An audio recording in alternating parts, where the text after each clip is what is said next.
Peace, mercy, and blessings of Almighty One Allah be on all of you. My dear students, most welcome to this platform that is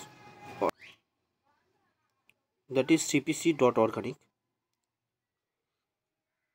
Today, inshallah, I shall discuss with a new question which already came in NEET examination 2024. Here the questions under the topic is alcohol phenol ether. Now let's get started. প্রিয় বাচ্চারা দেখো এখানে কোশ্চেনে কি বলা আছে, which one of the following alcohols reacts instantaneously with Lucas reagent. তাহলে first of all তোমাকে জানতে হবে what is Lucas reagent. Lucas reagent কি? দেখো লুকাস রিএজেন্টে কি বলা হয়েছে, লুকাস রিএজেন্ট কাকে বলবো? Anhydrous ZnCl2, anhydrous ZnCl2, anhydrous মানে যেখানে কোনো জল নেই, অ্যানহাইড্রাস ZnCl2 আর হচ্ছে কনসেন্ট্রেট HCl, এটাকে বলা হয় লুকাস রিএজেন্ট। তাহলে অ্যানহাইড্রাস ZnCl2 আর কনসেন্ট্রেট HClটিকে বলা হয় কি? Lucas reagent. এই লুকাস রিএজেন্ট এর কাজ কি? এই রিএজেন্টের কাজ হচ্ছে অ্যালকোহলকে অ্যালকিল হ্যালাইডে কনভার্ট করা। তাহলে alcohol converted to alkyl halide, alkyl halide এটা তুমি জানতে পারলে। তাহলে সেকেন্ড পয়েন্ট জানতে পারলে, ফার্স্ট পয়েন্ট এটা জেনেছো যে ZnCl2 আর কনসেন্ট্রেট HClকে বলে হয় লুকাস রিএজেন্ট, আর এটা কাজ হচ্ছে অ্যালকোহল থেকে অ্যালকিল হ্যালাইড তৈরি করা।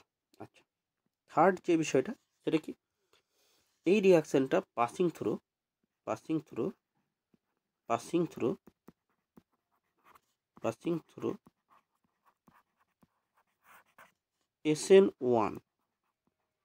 SN1 reaction mechanism, SN1 reaction মেকানিজমের মাধ্যমে পাস করবে। ওকে, তাহলে SN1 রিয়াকশনের মাধ্যমে যদি পাস করে তাহলে ইন্টারমিডিয়েট কি হবে এখানে? তাহলে ইন্টারমিডিয়েটটা কি হবে? ইন্টারমিডিয়েট কি হবে বলো তোমরা? কার্বোক্যাটায়ন। ইন্টারমিডিয়েট হবে কার্বোক্যাটায়ন।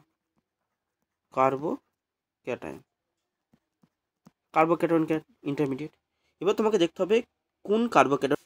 তাহলে দেখো বাচ্চারা, SN1 যে পাথওয়ে ফলো করবে বললাম, এই SN1 পাথওয়ের ক্ষেত্রে ইন্টারমিডিয়েটের স্টেবিলিটি কী হবে?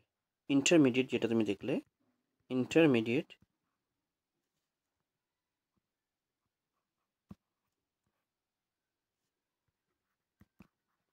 তার স্টেবিলিটি কী হবে? 3 ডিগ্রি কার্বোক্যাটায়ন বেশি স্টেবল দেন 2 ডিগ্রি দেন 1 ডিগ্রি। এটার কারণেই যে 1 ডিগ্রি হয় সেটা নর্মালি নো রিয়াকশান লিখে দিলাম, নো রিয়াকশান, যদিও রিয়াকশান দেবে কিন্তু অনেক টাইম লাগবে, নো রিয়াকশান লিখলাম। বা তুমি লিখতে পারো তোমার টাইম টেকেন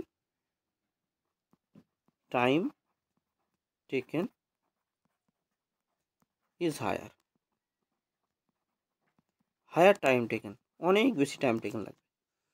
আর 2 ডিগ্রি যেটা, সেটা হচ্ছে 2 ডিগ্রি কার্বোক্যাটায়ন যেটা ফর্ম করবে সেই অ্যালকোহলটা কি করবে? সেই অ্যালকোহলটা 5 মিনিটস, উইদিন 5 মিনিটস তোমার ঘোলাটে বর্ণ ধারণ করবে অ্যালকিল ক্লোরাইডের। আর 3 ডিগ্রি যেটা, সেটা হচ্ছে ইনস্ট্যান্ট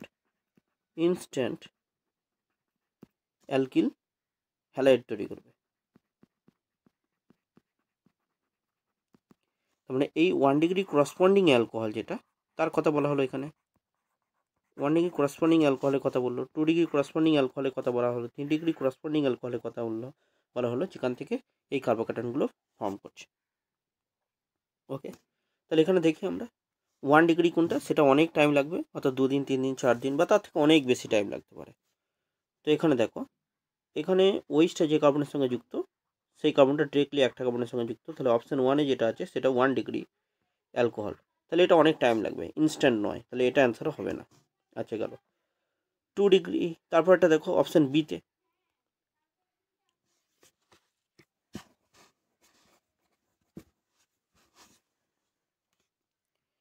অপশান বিতে যেটা আছে সেটাতে কি বলেছে, এখানে দেখো ওইসটা যে কার্বনের সঙ্গে যুক্ত, সেই কার্বনটা ডিরেক্টলি দুটো কার্বনের সঙ্গে যুক্ত, তাহলে এটা 2 ডিগ্রি। তাহলে এটা আমার ঘোলাটে বর্ণ ধারণ করতে, অর্থাৎ অ্যালকিল ক্লোরাইড ফর্মেশন হতে 5 মিনিট টাইম লাগবে। 5 মিনিট টাইম লাগবে। তাহলে এটাও অ্যান্সার হলো না তোমার, যেহেতু এখানে কোশ্চেনে ইনস্ট্যান্টেনিয়াসলি বলেছে।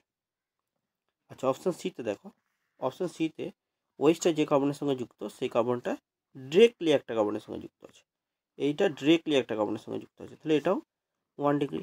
তাহলে 1 ডিগ্রি অ্যান্সার হলো না, তোমার অ্যান্সার হবে কি 3 ডিগ্রিটা। তাহলে এখানে দেখো ওয়েস্টটা যে কার্বনের সঙ্গে যুক্ত আছে অপশান ডিতে, সেই কার্বনটা ডিরেক্টলি একটা দুটো তিনটে কার্বনের 3 ডিগ্রি। আচ্ছা, 3 ডিগ্রি অ্যালকোহল, 3 ডিগ্রি অ্যালকোহল কী হবে, ইনস্ট্যান্ট রিয়াকশন দেবে। তাহলে option D is correct. Hope the answer is clear to all of you. Thanks for watching.